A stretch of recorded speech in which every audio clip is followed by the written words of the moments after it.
Today, volatility rules, the DFA daily to the 20th of July 2021.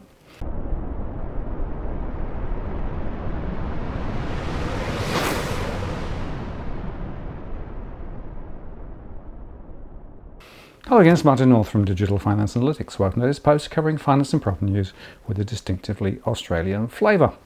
In today's show, we look at the latest market falls, APRA's new relief for the banks, how a fund management giant sees the market, and ASIC's new dispute resolution guide. And just before we start, a quick reminder that tonight at 8 p.m. Sydney, I'll be joined by Tony Lacantro from Alto Capital, and we'll be talking about the markets and what's going on and where they might go. So join me then, and you can ask a question live. US stocks closed sharply lower on Monday, joining the sell-off in global equities as concerns grew about the spread of the Delta variant of the coronavirus that caused COVID-19 and as tensions ratcheted up between the US and China. The Dow Jones Industrial Average dropped 2.1% to 33,962, and that was its biggest daily percentage slide since October the 28th, 2020. The S&P 500 dropped 1.6%, closing at 4,256, and that's its worst daily percentage drop since May the 12th. And the Nasdaq Composite gave up 1.1%, ending at 14,274, to book 5 straight days of declines. That's the longest losing stretch since October the 19th. And the small cap Russell 2000 shed 1.5% to end at 2,130, just shy of a pullback of 10% from its recent high, which of course is a widely used definition of a market correction. Stocks had closed lower last Friday, with all 3 major indices down for the week, ending a string of 3 consecutive weekly wins. The Dow saw a 0.5% weekly decline, the S&P 500 slid 1%, and the Nasdaq Composite shed 1.9%. US stocks fell hard, but they were off the session's worst levels as COVID-19 cases rose worldwide and concerns about peak everything and rising US and China tensions rattled investors. The Delta variant is getting a lot of attention right now as an explanation for weakness, said the head of equity trading at Wedbush Securities in Los Angeles. But another good reason is really peak everything. Peak valuations, peak growth, he said. Add in the Delta variant and you have a decent case for why stocks are lower. But the third thing, which might be the most troubling, is US-China relations. They're certainly getting worse. The Biden administration on Monday blamed China for a hack of Microsoft Exchange email server software that compromised tens of thousands of computers around the world earlier this year. The European Union, Britain and Australia also pointed the finger at China. Democratic senators were also expected to make public on Monday a plan to raise $14 billion annually by imposing taxes on China and other countries not significantly reducing emissions that warm the planet, according to the New York Times. On the pandemic front, concerns about the virus have been particularly problematic for sectors and industries such as travel that were expected to benefit the most from the reopening of the global economy. The energy sector was the weakest of the S&P 500's 11 key sectors on Monday, edging down 3.6%. Crude oil futures settled below $67 a barrel, their biggest daily percentage drop since March, following a weekend deal by the OPEC Plus group to boost oil production. And major producers will add about 400,000 barrels a day in production each month beginning in August, until existing curbs and totaling 5.8 million barrels a day are erased later next year. Analysts said that the steep sell-off in crude also reflected worries about the Delta variant. Airline stocks tumbled, with the industry tracking US Global Jets ETF dropping 4.2%, while plane maker Boeing, which of course is a considerable element of the Dow, tumbling 4.9% on fears of the spread of the variant. On fears that the spread of the variant could trigger renewed travel restrictions. And also on Monday, Treasuries continue to rally, keeping pressure on yields, which move in the opposite direction of prices. The yield on the 10-year Treasury note was down 11.9 basis points, dipping below 1.18% at its lows and deepening its decline to levels not seen since February. The The Chief Investment Strategist at CFRA, in a note, said that in the week ahead, investors will likely regard a further weakening of bond yields as a potential canary in the coal mine. There are all these different feedback loops going back into each other, said the Chief Market Strategist at Crossmark Global Investments, speaking to fears that COVID restrictions could potentially be partially reinstated, which could then erode consumer confidence and dampen spending, just as output is set to rise again. The most concerning is that if restrictions are put back in place, what does that mean for the consumer? We keep expecting spending on consumer services to boost us in the second half. The American Academy of Pediatrics said that everyone 2 years old and up should wear masks regardless of their vaccination status as COVID cases climb and make schools safer for students. And Google's parent Alphabet said that it was strongly encouraging all returning employees to wear a mask inside Google property at all times, regardless of vaccination status until further notice. Bond yield declines could potentially overshadow the earnings season, which has thus far been quite strong. About 85% of S&P 500 companies that have reported so far beat expectations, and none provided guidance lower than expectations so far. Earnings season picks up steam this week with nearly a third of the 30 Dow components and more than 80 S&P 500 companies expected to report quarterly results. Earnings highlights for the week included Netflix on Tuesday and Intel on Thursday. Meanwhile, the National Association of Home Builders said its monthly confidence index fell just a point to a reading of 80 in July. And Robinhood Markets set terms for its initial public offering, in which the California-based retail trading platform could be valued at up to $35.1 billion. And shares of Five9 Inc. rose 5.9% after the announcement of a $14.7 billion all-stock buyout deal by Zoom Video Communications over the weekend, but Zoom shares slumped 2.2%. The US dollar index, which is a measure of the currency against a basket of 6 major rivals, rose 0.2%. Gold futures closed down 0.3% to settle at 1,809. And in European equities, the Stoxx Europe 600 closed down 2.3%. That's its largest one-day percentage drop since December 2020, while London's FTSE also slumped 2.3%. In Asia, the Shanghai Composite fell fractionally, while the Hang Seng Index shed 1.8%, and Japan's Nikkei 225 dropped 1.3%. And while the market price of Bitcoin appears to be holding above a crucial $30,000 technical level, since Bitcoin's mid-April peak of $65,000, the price and overall interest in the cryptocurrency has deteriorated. Today it was down 3%, closer towards that 30,000 support level. And it's been holding at that since December as a low. Hedge funds are cutting their heavy short positions in Bitcoin futures, meaning Bitcoin struggles to hold in the wake of China's crypto mining crackdown in June. Hedge funds may be degrossing their books with Bitcoin as the price continues to trend lower. Money managers, of course, have limits on how much risk they can take on a client portfolio. Last week, the global crypto market capitalization decreased 5.2% to $1.27 trillion from $1.34 trillion before, and Ethereum was also down 3.9% today. And the co-founder of Magellan Financial Group, Hamish Douglas, said that the crypto market is one of the greatest mass delusions in modern history. To him, the whole idea behind the virtual asset looks like a religion that millions of people strongly believe in.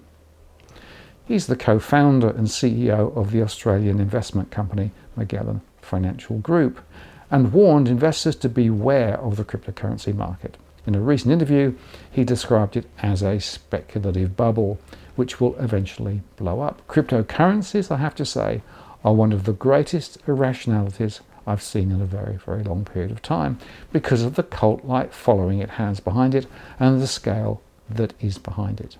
The billionaire continued with his hostile comments, stating that the proponents of the digital assets are mainly inexperienced people who have raised their belief to a religious level. There are millions and millions of people participating. Some of the people they've never invested before, and the only bandwagon they've ever got into is the cryptocurrency bandwagon, and it's almost like a religion.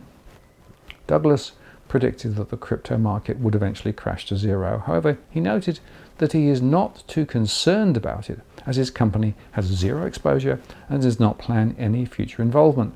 The executive said he expects a negative reaction from the crypto community for his comments. Still, he wanted to warn investors and people already dealing with cryptocurrencies about the risks in the field. And the chairman and CIO of the fund's management giant urged investors to take a balanced approach to the markets moving out of the COVID pandemic, as reported by Investor Daily. Speaking during a virtual year-end review broadcast on Monday, Magellan's Hamish Douglas said it is hard to predict what will happen given some countries around the world have begun to bounce back with the vaccination rollout, while places like Sydney are currently experiencing more lockdowns. Are we about to have a material correction? I don't know, Mr. Douglas said. The next 12 months are just really, really hard to judge with what's going to happen. We see the vaccination being rolled out. We see the reopening of people's economies and people's desire to spend.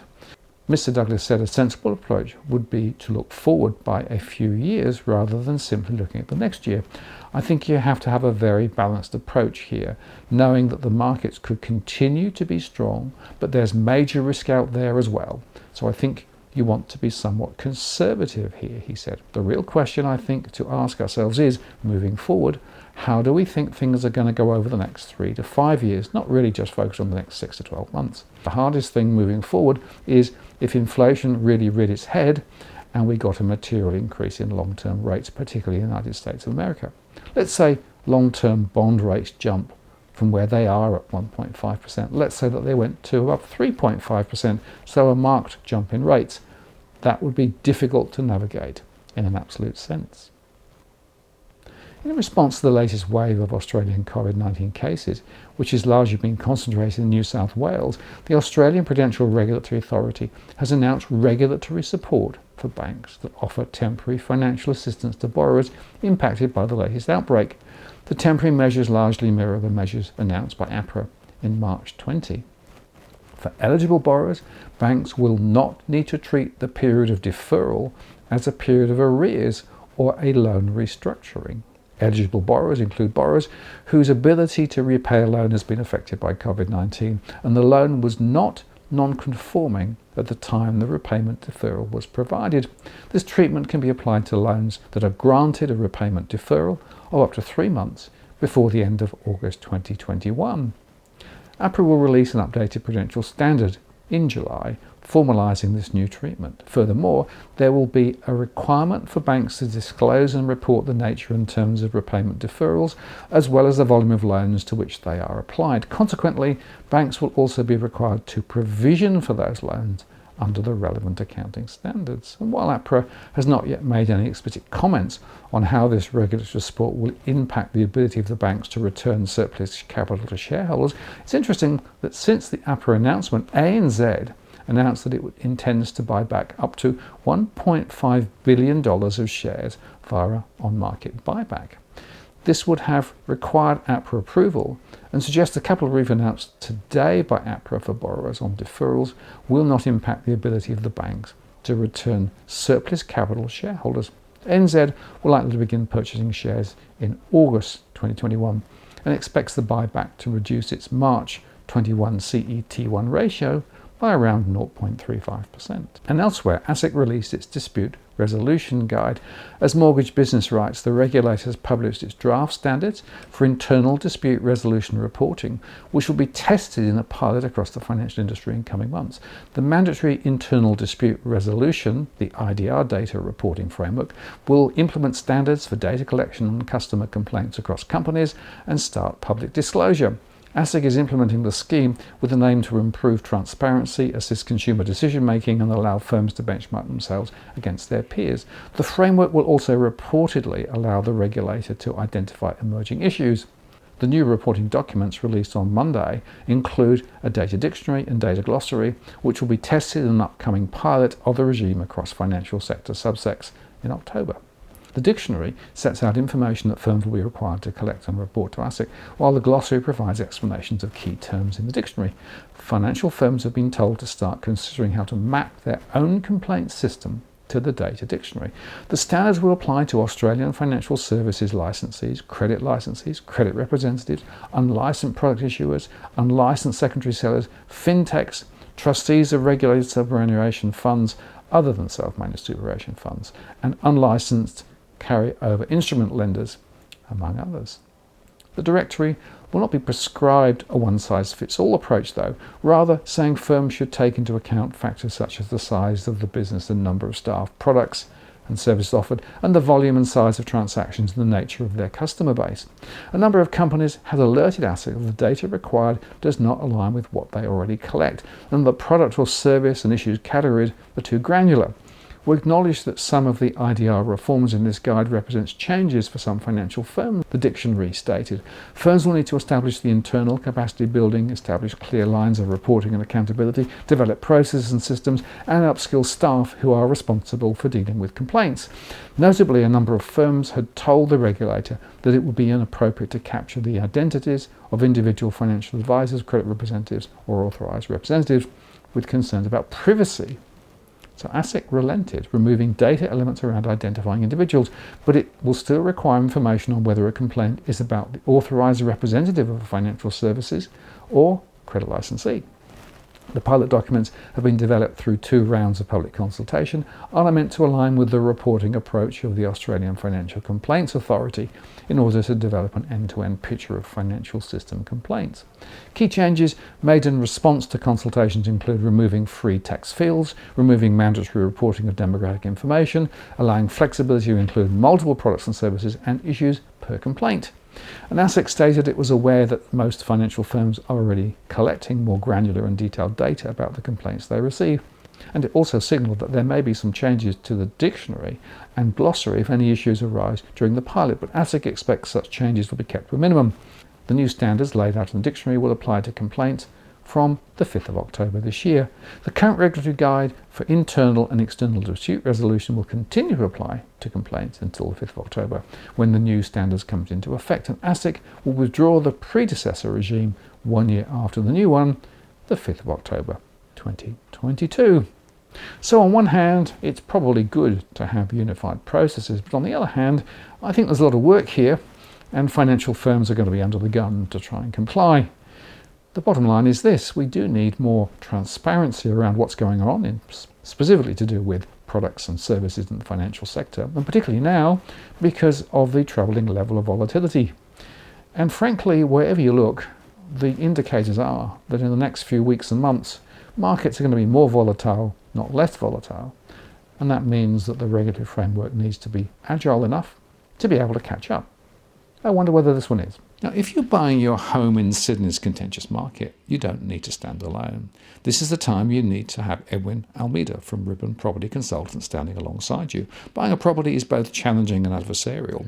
The vendor has a professional on their side. Emotions run high, price discovery and price transparency are hard to find, and then there's the wasted time and financial investments that you make. Edwin understands your needs, so why not engage a licensed professional to stand alongside you?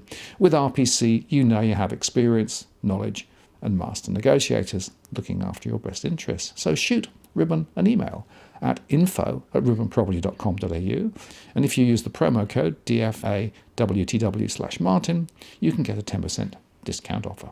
North from Digital Finance Analytics, many thanks for watching, and I'll see you again next time.